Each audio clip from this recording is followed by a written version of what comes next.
There comes a moment in every person's life when something feels missing. Not because you've done something wrong, not because you failed, but because the soul has grown quiet. And the noise of the world has grown too loud. You feel unrooted, disconnected, untethered from yourself. But in African wisdom, this is not a crisis. This is a calling back to who you truly are, a calling back to the ancestors, a calling back to your breath, a calling back to your center, your dignity, your humanity, your path. African spiritual philosophy teaches a person becomes lost only when they walk too far from themselves. And so today, we return to the self. In many African traditions, your identity is not found in noise, titles, or achievements. It is found in connection. Connection to the land, connection to community, connection to ancestors, connection to your own spirit. African wisdom says, you are a child of the earth, not the child of stress, not the child of anxiety, not the child of pressure, not the child of comparison. The earth carries you, feeds you, grounds you, holds you together when the world tries to scatter your spirit.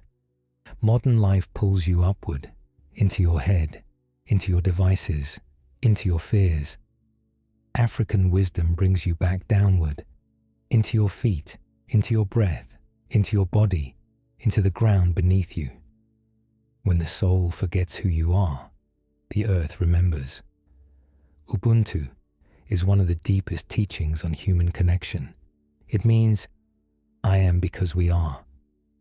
You are not meant to walk through life alone. You are not meant to carry your burdens in silence. You are not meant to pretend you don't need support.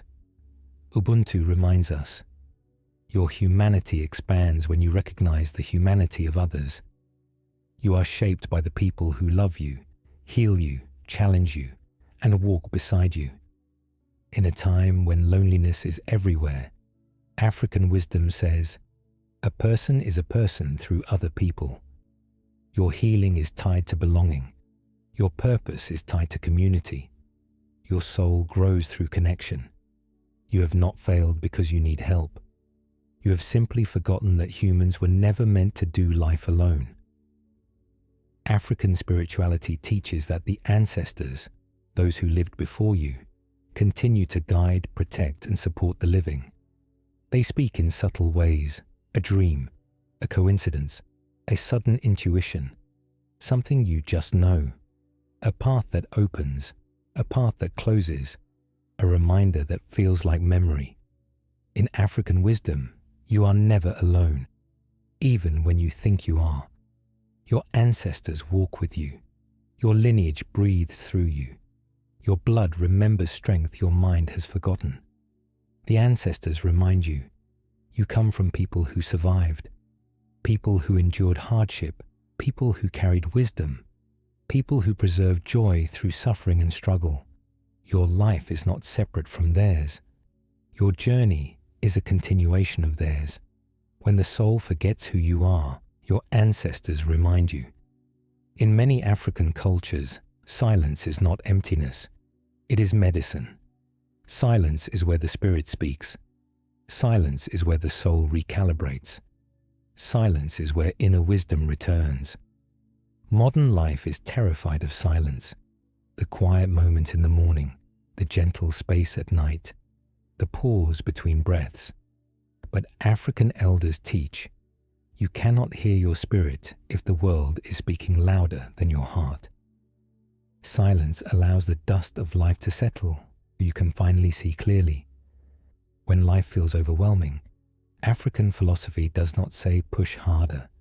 It says, sit, breathe, listen. Because the answers you seek have been waiting for you in the quiet. Western self-help often says, go find yourself. But African wisdom says, you find yourself by returning. Returning to your people. Returning to stillness. Returning to your values. Returning to the practices that nourish you. Returning to the rituals that ground you. returning to the truth you abandoned when the world became too loud. The soul becomes lost when life pulls you away from the things that feed your spirit. African wisdom teaches, what you return to often, you become. Return to what makes you alive. Return to what makes you whole. Return to what makes you proud. Return to what makes you rooted. Your healing is not somewhere else. Your healing is in returning. Many African cultures understand hardship not as punishment, but as initiation. You are being shaped, tested, strengthened, prepared. Adversity is not the enemy. Adversity is the teacher. An African proverb says, smooth seas do not make skilled sailors. Your challenges are not random. They are preparing you to become someone wiser, someone deeper, someone stronger, someone with spiritual weight. When life becomes difficult, the elders say, you are being carved into who you must become. When the soul forgets who you are, life challenges you so you can remember. African wisdom does not ask, what do you want to achieve? It asks, what kind of person are you becoming? Because becoming is more important than accomplishment. Becoming is deeper than success. Becoming is the soul's work. You reconnect with yourself by slowing down, listening inward, honoring your emotions, practicing gratitude, eating with mindfulness, walking barefoot on the earth, speaking truth, repairing relationships, respecting your elders, caring for your body, protecting your spirit, living with dignity and humility. These are not tasks. These are rituals of remembrance. You return to yourself by living in alignment with your values. Take a breath. You are not lost. You are being guided. You are not broken. You are being shaped. You are not disconnected. You are being called back to the roots you abandoned. African wisdom teaches, when the soul forgets who you are, life reminds you, sometimes gently, sometimes painfully, but always lovingly, because you come from strength, you come from wisdom, you come from resilience, you come from ancestors who walked through fire so you could rise. Return to yourself, return to your truth, return to your spirit, return to your path. Your soul has been waiting.